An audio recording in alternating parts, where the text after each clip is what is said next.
Ito na po yung nakalap na online donation ng Buklod Foundation. Pagpasensyahan nyo na po, Pero, dito naman po kami para umalalay sa inyo. Open pa rin po ang donation drive namin para dito sa Barangay Palangga. Maraming salamat po, Ma'am Jackie, sa inyo at sa mga kasamahan nyo doon sa Buklod Foundation. Malaking tulong po ito para sa aming lahat. Wala pong anuman. Nagpapasabi po pala si Kapitana na hindi po siya makakarating. Kanino ko po ba ibibigay itong donation? Ay, baka naman mayroong gustong Ay, ako na lang po. Ako po pala si Lorna. Ako po ang barangay treasurer dito sa Palangga. At kaibigan ko rin po si Kapitana. Opo, totoo yan. Sanggang dikit sila ni Kapitana. Ako naman po si Josa. Hindi lang sa kilos, pati na rin sa ganda. BFF po ako ni Treasurera Lorna. Sige po, pakipirmahan na lang po ito para po may pruweba tayo na natanggap niyo na po yung donation. Ay, opo, ma'am. Sige po.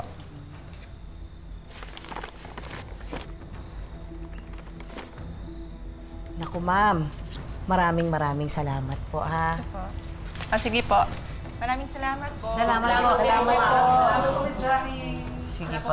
Tapo, Sige po. Ingat po. Thank you po. Dapat sa'yo na lang yung wala kang tiwala dito. Oh, batsi na kami. Oy, teka lang, teka. Teka lang, Lorna, saan ka pupunta? Saan mo dadalhin yung pera? Gugulangan mo na naman kami. Anong gugulangan? Hoy, dadaling ko kay Kapitana para siya magtabi ng pera. Ibubulsa mo lang yan eh.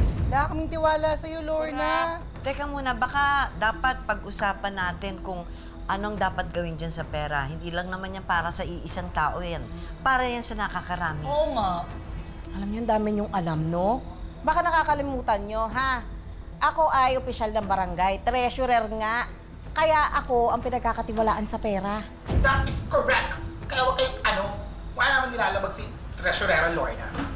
Hoy, sino ka ba? Ba't nandito ka?